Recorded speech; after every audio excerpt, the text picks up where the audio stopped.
وعباد الرحمن الذين يمشون على الأرض هونا وإذا خاطبهم الجاهلون قالوا سلاما.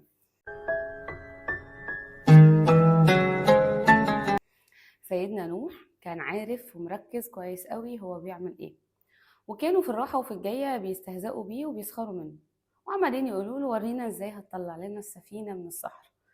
هو رد عليهم وقال لهم ان تسخروا منا فإنا نسخر منكم كما تسخرون. براحتكم، كل اللي عايز يقول حاجة يقولها، بس أنا مركز وعارف أنا عايز أعمل إيه.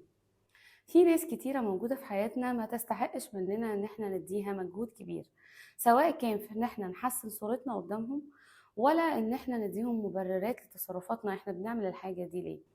في ناس ما ينفعش تاخد من وقتك زيادة عن اللزوم، وفي ناس موجودة لمجرد إن هي تحدف كلام علشان تأذيك بيه، علشان تضايقك لمجرد إنها بس تحقق الغرض إنها عرفت تضايقك.